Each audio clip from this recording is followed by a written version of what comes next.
Hi folks, hope you're well. So, right. On Saturday, yes indeed, the Elkin River Church were given a second chance by the fact that God wanted me to give 3 hours of my time speaking to them and, being in conversation with them about God, about what they believed, about some of the minor things that God has given to me. And so all of that. In order for that to be, well, not through my understanding, but through God's, a second chance for that church. But a second and final chance for that church. Well, because generally speaking, is it a case, as I say, didn't the Lord say that we shouldn't go back?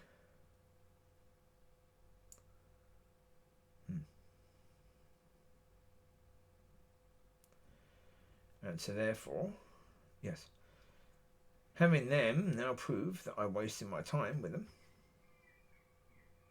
it's absolutely a waste.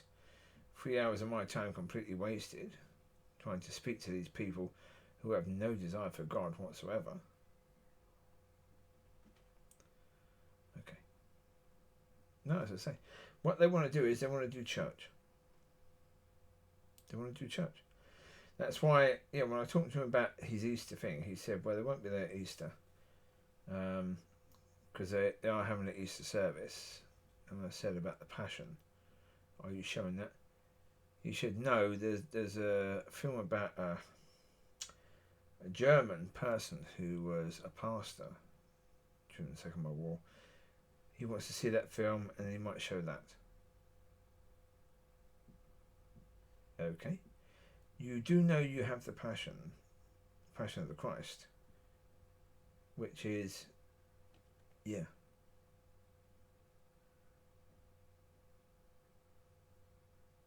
what Easter is about, isn't it, really? The cross, the hot cross buns, the cross. And there you have that, and you won't show that. You want to show some, small film that isn't even in the major cinemas. Okay. Yeah. So it's more a point of, advertising a movie more than advertising God. I say, when you've got something like, what would I do? If it's me, it doesn't matter. It's not me. It's not me doing it, so therefore it doesn't matter what I do. But I wouldn't do anything like that. No. I would ask God to lead me and guide me with regards to showing something where people could be seriously blessed by. And so I say the Passion of the Christ is one of those movies where people can be immensely blessed, especially new believers who have not seen such a thing.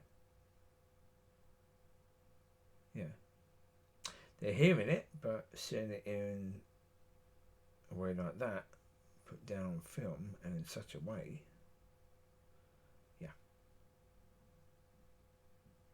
a very, very powerful medium that for me should have been used, but it won't.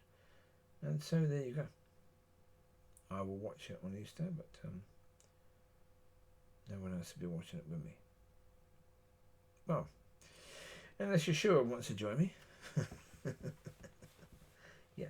apart from that, there won't be anyone else watching it with me. There'll be no point in that. Well, as I say, that's the point. I won't be going to churchy things in this area now. Any at all. There's a lovely old lady at the store next to theirs, the River Church's store. And so next Saturday I'll go and see if she's still there and go and say hello to her. And I'll keep an eye on that situation. The next time they're there, not this Saturday, but next time they're there, which will be on the third Saturday of the month. They're there. So, So, there you go. So it is what it is. I nearly got to thinking again that maybe I can actually do something to help a church in this area. And the answer is no. No. But, very interesting though, in the last video, having that understanding that God has said to me in that dream that it's not my time yet, and that was 25 years ago, quarter of a century ago. And yet now I'm seeing actively churches where the leaders of the churches are leading people to their spiritual destruction. In a most obvious manner. Well, because they're leading people to judge and condemn, and to support judgmental nature and condemnation.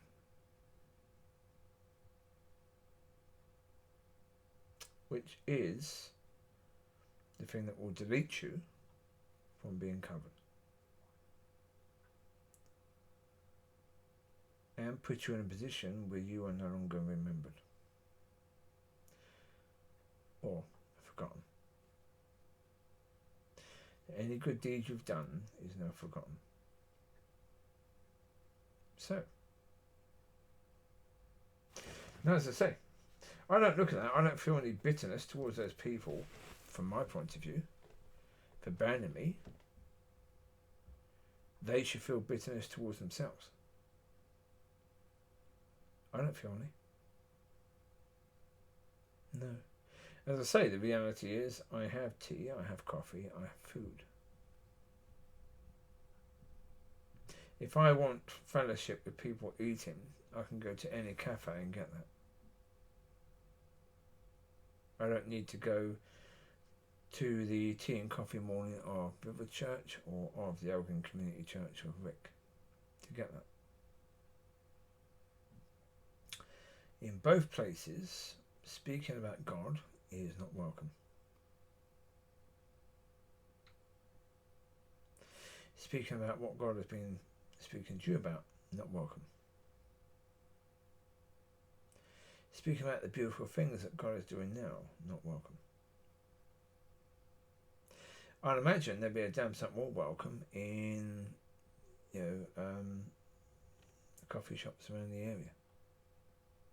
I'm trying to think of one for a second, but I don't go to them, so I had no idea what they're called. I don't frequent these places because again I have coffee indoors, so I don't think it's such a good thing to be paying these companies so much money for a cup of coffee when you can make one yourself. Even bring a flask. It makes more sense to just bring a flask than have that. Because again, okay, if you're sitting with friends, okay, maybe you pay a bit through the nose for a coffee for that. But if you're on your own, no. There's nothing about the coffee they do there, or the experience of what they do there, that I think is worth the money. So, I don't remember who they are. But anyway, no worries about that. I'll speak to you soon. Bye-bye.